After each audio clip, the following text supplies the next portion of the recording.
이 시간 생명의 주님, 이 시간 생명의 주님께 감사 기도하심으로 오늘 말씀 묵상 나누도록 하겠습니다. 하나님, 날마다 우리에게 생명과 호흡을 주시고 하나님의 은혜로 기동할 수 있게 하셔서 감사합니다. 주님이 우리에게 베푸신 은혜, 그 사랑을 한순간도 잊지 말게 하여 주시고 주님의 은혜에 감사하고 찬양하는 삶을 살게 하옵소서. 하나님의 말씀을 가까이 하며 하나님과 동행하기를 원합니다. 오늘 또 죄악이 많은 세상에서 하나님께서 걸음걸음을 지켜주시고 우리의 생각과 입술의 고백을 주님 파수꾼을 세워 지켜주시기를 원합니다. 성령님께서 이 시간 주의 말씀을 깨닫게 하시고 하나님을 아는 바른 신지식을 가지고 하나님을 합당하게 섬겨드릴 수 있도록 도와주옵소서. 예수님 이름으로 기도합니다. 아멘. 네, 찬송입니다. 주 예수보다 귀한 것은 없네. 94장입니다. 주 예수보다 더 귀한 것은 없네. 이 세상 보기와 바꿀 수 없네. 영죽을 내 대신 돌아가신 그 놀라운 사랑 잊지 못해. 세상 즐거움 다 버리고 세상 자랑 다 버렸네. 주 예수보다도 귀한 것은 없네. 예수밖에는 없네. 주 예수보다도 귀한 것은 없네. 이 세상 명예와 바꿀 수 없네. 이전에 즐기던 세상 일도 주 사랑하는 마음 뺏지 못해. 세상 즐거움 다 버리고 세상 자랑 다 버렸네. 주 예수보다도 귀한 것은 없네. 예수밖에는 없네. 네, 하나님의 말씀, 네, 욥기 28장입니다. 욥기 28장 1절로 28절인데요. 네, 자, 네, 이 욥기 28장은 우리가 지혜의 노래라고 합니다. 이 앞 부분까지 욥과 세 친구의 어떻게 보면 용호 상박과도 같은 이 피 튀기는 이 설전이 있었죠. 그래서 이제 욥과 친구들의 대화가 마무리되고 이제 이 저자가 지혜의 노래를 등장시킵니다. 에, 욥과 친구들의 대화는 결국 누가 세상의 이치를 더 확실하게 깨닫는 지혜를 지녔는가에 대한 음, 것이라는 거죠.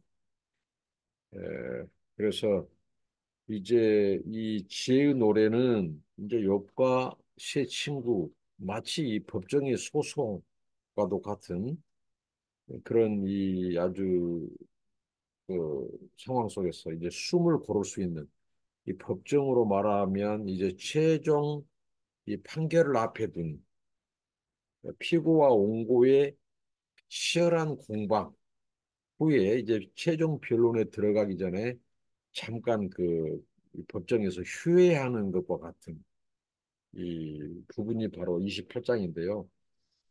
자, 오늘 28장은 특별히 이 지혜에 관해서 말한 노래이죠.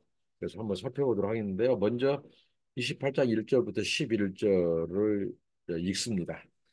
은이 나는 곳이 있고 금을 재련하는 곳이 있으며 철은 흙에서 캐내고 동은 돌에서 녹여 얻느니라. 사람은 어둠을 뚫고 모든 것을 끝까지 탐지하여 어둠과 죽음의 그늘에 있는 광석도 탐지하되 그는 사람이 사는 곳에서 멀리 떠나 갱도를 깊이 뚫고 발길이 닿지 않는 곳 사람이 없는 곳에 매달려 흔들리느니라.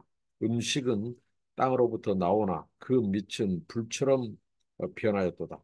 그 돌에는 청옥이 있고 사금도 있으며 그 길은 솔개도 알지 못하고 매우 눈도 보지 못하며 용맹스러운 짐승도 밟지 못하였고 사나운 사자도 그리로 지나가지 못하였느니라. 사람이 굳은 바위에 손을 대고 산을 뿌리까지 뒤덮으며 반석의 수로를 터서 각종 보물을 눈으로 발견하고 유수를 막아 스며 나가지 않게 하고 감추어져 있던 것을 밝은 대로 끌어내느니라. 자, 이 28장 1절부터 11절까지 이 저자가 이 지혜를 노래하는데요. 먼저 지혜는 광에서 이 광산 있죠. 광맥 이 광에서 캘 수 없다고 말을 합니다. 그러면서 여기서 이 저자가 세상의 다양한 광물을 말을 했죠. 근데 그 다양한 광물들이 어디 한 군데서 나오지 않고 세상 여러 곳에 흩어진 그 광산, 광맥에서 종류가 다른 것이 나온다는 거예요. 근데 특별히 네 가지를 언급하죠. 네 가지 가장 주요한 핵심적인 광물이 금, 은, 철, 그다음에 동입니다. 금은, 철, 동. 근데 오늘 이 지혜를 말함에 있어서 이 광산의 이 그림을 우리에게 보여주죠. 광산이 광물을 채굴 하는 것을 말하고 있어요. 근데 인간들이 얼마나 놀랍냐면 이 광물, 이 금은, 철, 동, 그 밖에 여러 광물들을 캐내기 위해서 인간들이 매우 위험한 곳까지 갱도를 깊이 뚫는다고 오늘 이게 나오고 있죠. 어, 인간은 이 발길을 닿지 않는 곳까지. 제가 이 필리핀에서 저 민다나오 이 특별히 금이 많이 나온다고 하는 이 마라구산을 한 두어 차례 간 적이 있는데요. 이제 선교 이 여행상 선교지 방문을 위해서 우리 한국에서 오신 목사님과 동행해서 같이 갔는데 그 높고 깊고 한 그 산길, 산중에 그 길들이 어떻게 보면 이, 이 금을 캐기 위해서 낸 도로예요. 사람 발이 닿지 않는 곳까지 인간들은 이 광물을 캐기 위해서 그리고 보면 인간의 이 지혜, 인간의 이 능력은 대단해요. 그래서 이 욥의 저자가 이 저자가 지혜를 말하면서 지혜는 광에서 캘 수 없다고 말합니다.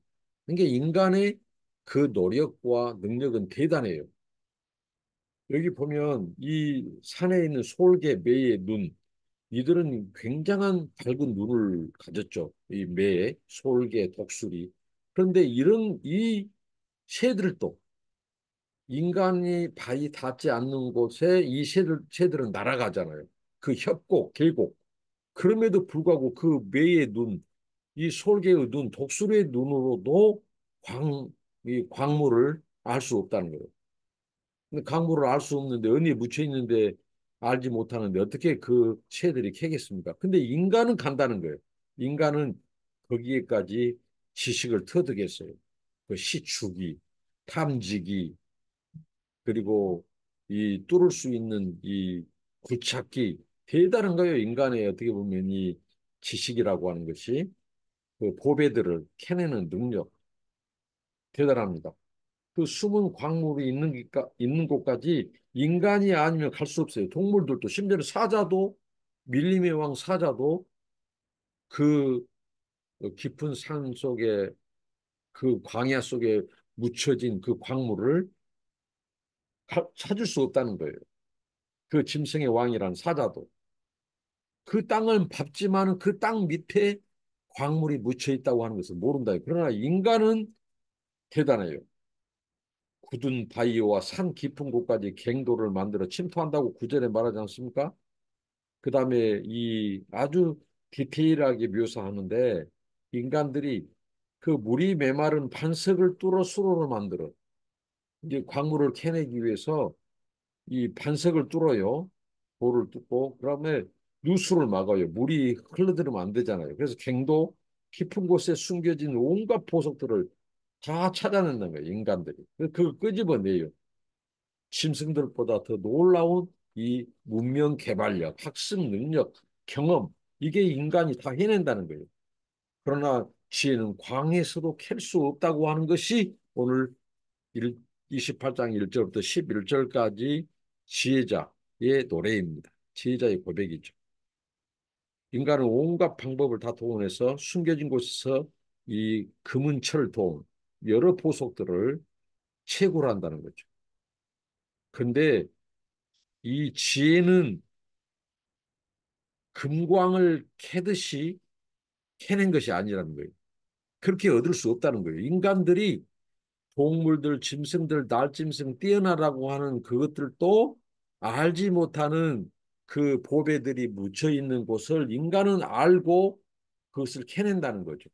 심지어는 목숨이 유태한 깊은 곳까지 들어갔어. 그런데 지혜를 그렇게 금은 동철을 캐내듯이 지혜를 캘 수 없다는 겁니다. 만일 지혜가 땅에 숨겨진 보석처럼 사람이 캐낸 것이라면 인간들은 이미 오래전에 지혜를 터득했겠죠. 그러나 그런 방법으로 우리 인생의 이 지혜를 깨달을 수 없다는 거예요. 그래서 지혜를 얻는 방법을 우리 인간이 모른다는 것은 지혜가 우리 인간이 그 깊은 곳에서 캐내는 그 광물, 보석보다도 더 귀한 것이 지혜라고 합니다. 두 번째입니다. 28장 12절로 19절인데요. 저자는 지혜는 돈으로 살 수 없다고 말을 합니다. 읽습니다.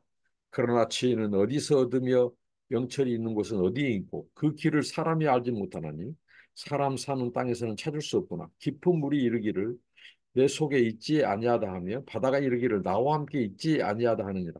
순금으로도 바꿀 수 없고 은을 달아도 그 값을 당하지 못하리니 오빌의 금이나 귀한 청옥수나 남보석으로도 그 값을 당하지 못하겠고 황금이나 수정이라도 비교할 수 없고 정금 장식품으로도 바꿀 수 없습니다. 진주와 벽옥으로도 비길 수 없나니 지혜의 값은 산호보다 귀하구나. 이런 지혜는 어떤 보배보라도 바다에 있는 산호보다도 더 귀하고 그런 이 세상의 값진 보화 돈으로도 살 수 없는 것이 바로 지혜라고 말을 합니다. 인간은 온갖 광물, 보석이 어디에 숨겨져 있는지 다 찾아내버려요. 여러분, 이 각 나라, 이 소위 말하는 광산, 이 금이 난 곳이라고 한다면 어떻게 하죠?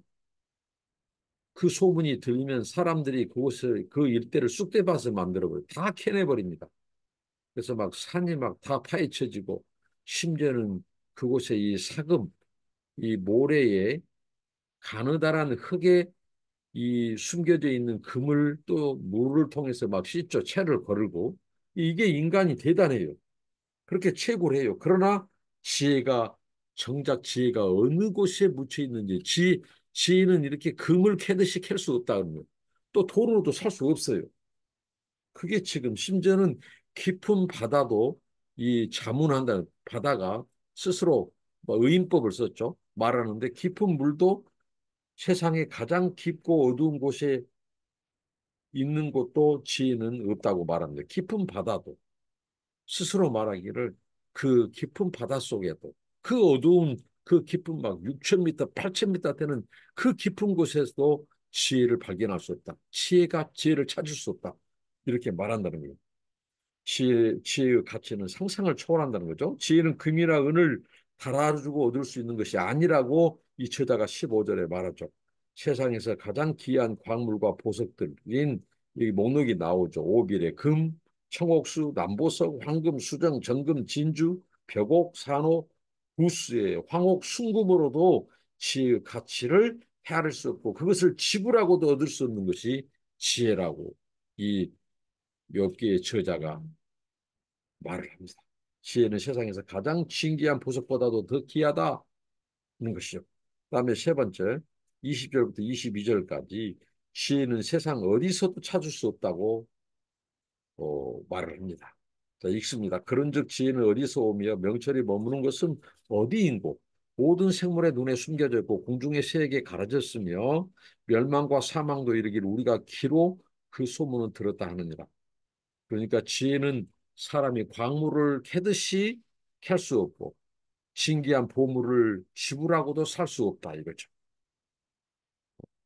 그러면 지혜는 어떻게 얻을 수 있단 말인가? 저자는 사람이 지혜를 얻는 것은 둘째치고 지혜가 어디서 오는지도 모른다고 탄식합니다.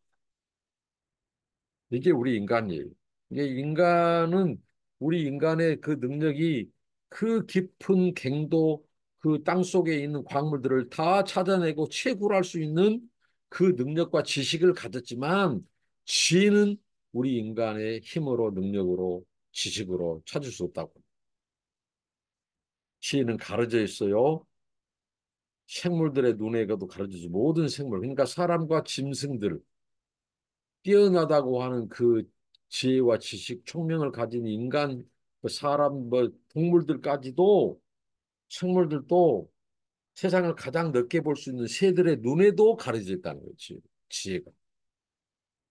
심지어는 멸망과 사망, 이 죽음의 영향력은 대단하죠. 근데 죽음은 지혜의 영역밖에 있어요.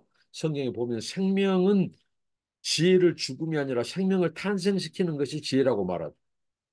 그런데 이 죽음은 지혜의 영역밖에 있어요. 그래서 수월과 죽음은 결코 지혜를 알 수 없다고 말합니다.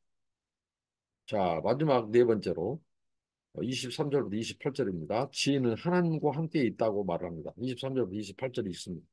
하나님이 그 길을 아시며 있는 곳을 아시나니 이는 그가 땅끝까지 감찰하시며 온 천하를 살피시며 바람의 무게를 정하시며 물의 분량을 정하시며 비 내리는 법칙을 정하시고 비구름의 길과 우레의 법칙을 만드셨습니다. 그때에 그가 보시고 선포하시며 굳게 세우시며 탐구하였고 또 사람에게 말씀하였더라. 보라, 주를 경외함이 지혜요 악을 떠남이 명찰이로다. 자, 지혜는 인간들이 금, 은, 동, 철을 캐듯이 채굴하듯이 캘 수 있는 것이 아니고 그런 세상의 금은 보화를 또 돈을 지불해서 살 수 있는 것도 구할 수 있는 것도 아니고 어, 그렇죠?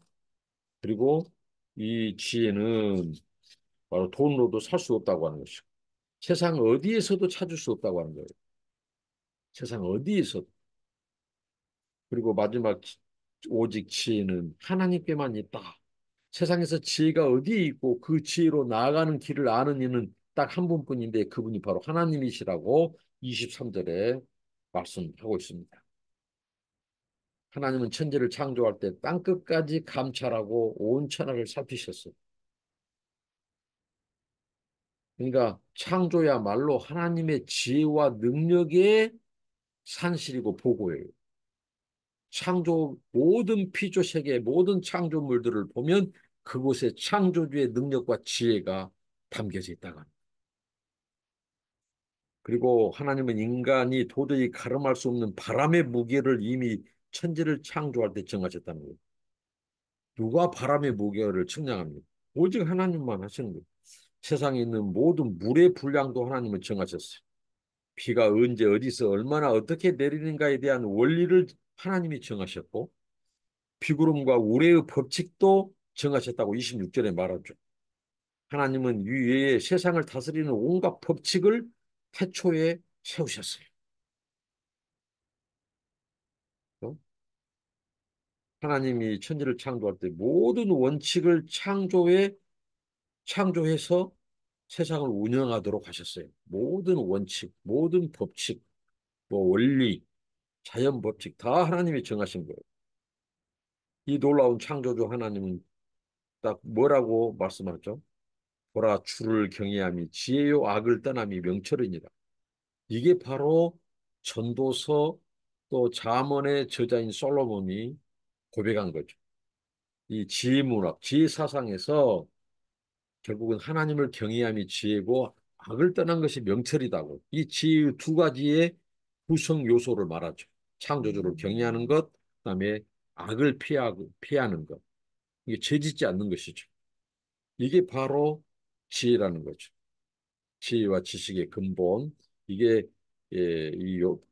바로 이 잠언이라든가 이런 지혜 사상의 가르침과 맥을 같이 하고 있죠. 하나님을 경외하지 않는 지혜는 그것은 지혜가 아니죠. 지혜를 흉내낼 뿐 그것은 지혜가 아니라는 겁니다. 이게 바로 오늘 28장의 이 저자의 주장이죠. 하나님이 세상을 지혜로 창조하셨고 창조 모든 영역 곳곳에 하나님의 지혜가 스며 있고 창조주에 대한 경외가 없는 지식과 탐구는 결코 온전할 수 없다고 하는 것이 오늘 28장에서의 말씀입니다. 자, 욥의 세 친구 그들은 굉장히 자기들이 지혜로운 양, 지혜자인 양, 그리고 그들의 출신지가 당시에 그 지혜를 추구했던 곳이었어요. 예, 그들이 그 에돔 땅 그 주변의 이 사람 친구들 그런데 그들이 세상의 이치, 하나님의 통치, 그 하나님의 세상에 그런 운영하는 경영하는 이 주권과 섭리와 통치의 법칙을 그들은 온전히 이해할 수 없었어요.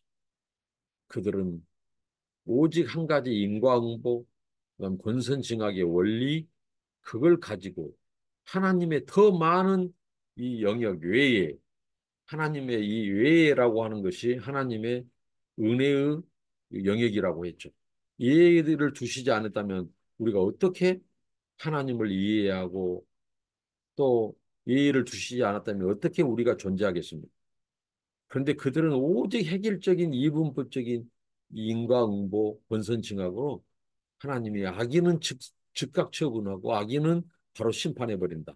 하나님의 관심은 오직 악인 멸망이다. 악인 심판이다.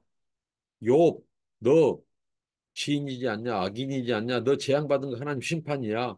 이런 식으로만 이해한 그들은 하나님의 지혜를 알지 못한 자들이었어. 세상의 이치를 깨닫지 못한 자들이었어. 오히려 욥이 나중에 하나님의 판결에서 이제 하나님의 지혜를 아는 자로고 하나님께서 판결을 내리십니다. 자, 오늘 이 28장을 통해서 우리가 깨달아야 될 것은 하나님을 경외하는 것이 결국은 지혜의 근본이고 우리가 악에서 떠나는 것이 명철이다 하는 이 말씀을 깊이 새기고 어, 이 계속해서 오직 하나님에게만 지혜가 있고 하나님을 알고 경외하는 것이 지혜이고 악에서 떠난 것이 명철이라는 것을 기억하고 지혜자로서 사는 저와 여러분 되시길 바랍니다. 감사합니다. 하나님 감사합니다. 오늘 지혜는 하나님께만 있고 하나님께 속해 있고 또 하나님과 관계에 있을 때 우리는 진정한 지혜를 만날 수 있음을 깨닫게 하시니 감사합니다. 하나님을 경외하는 것이 지혜의 근본이고 죄와 악에서 떠난 것이 명철인 것을 말씀하신 하나님. 이제 우리가 이 지혜를 알았사오니 하나님을 더욱 경외하게 하시고 더욱 악에서 떠나 거룩하고 성결한 삶을 살게 하여 주시옵소서. 오직 하나님께만 지혜가 있는 것을 고백합니다.